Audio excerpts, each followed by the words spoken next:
Hello friends, आल कथा संग्रह में आपका स्वागत है। हर व्रत और त्योहार पर कोई भी कथा सुनने के लिए प्लीज़ सब्सक्राइब करें सुनीता शर्मा चैनल और बेल आइकन को दबाना ना भूलें। आज हम सुनेंगे प्रदोष व्रत की कथा।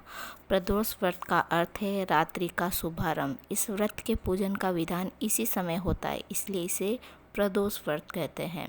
यह व्रत शुक्ल पक्ष और कृष्ण पक्ष की त्रयोदशी को किया जाता है। इसका उद्देश्य संतान की कामना है। इस व्रत को स्त्री पुरुष दोनों ही कर सकते हैं।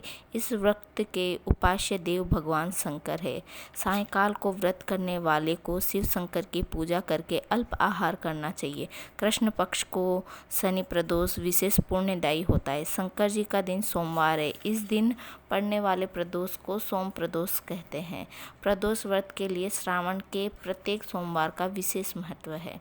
प्रदोष व्रत की कथा। प्राचीन काल में एक ब्राह्मणी विधवा हो गई थी। वह भिक्षा मांगकर अपना तथा अपने पुत्र का जीवन निर्वाह करती थी। वह अपने पुत्र को लेकर सुबह निकलती और रात को घर लौटती थी।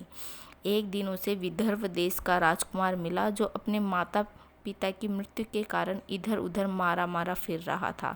ब्राह्मणी को राजकुमार पर दया आ गई और उसने अपने साथ घर ले आई। उसने उसे पुत्रवत पाला। एक दिन वह दोनों बालकों को लेकर सांडिल्य ऋषि के आश्रम में गई। ऋषि से भगवान शंकर के पूजन का विधि जानकर वह प्रदोष व्रत करने लगी। एक दिन दोनों बालक वन में घूम रहे थे। उन्होंने वहां गंधर्व कन्याओं को क्रीड़ा करते देखा। ब्राह्मण कुमार तो घर लौट आया, परंतु राजकुमार अंशुमति नामक गंधर्व कन्या के साथ बात करने लगा। वह देर से घर लौटा। दूसरे दिन भी उसी स्थान पर राजकुमार पहुंच गया।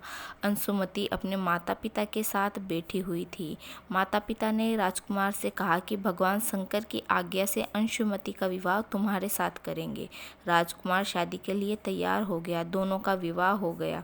उसने गंधर्व राजा विद्रविक की सेना लेकर विदर्भ पर अधिकार कर लिया। उसने ब्राह्मणी एवं उसके पुत्र को अपने महल में आदर के साथ लिया।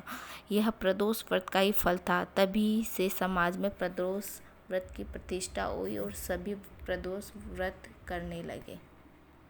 हेलो फ्रेंड्स, आल कथा संग्रह में आपका स्वागत है। हर व्रत और त्योहार पर कोई भी कथा सुनने के लिए प्लीज़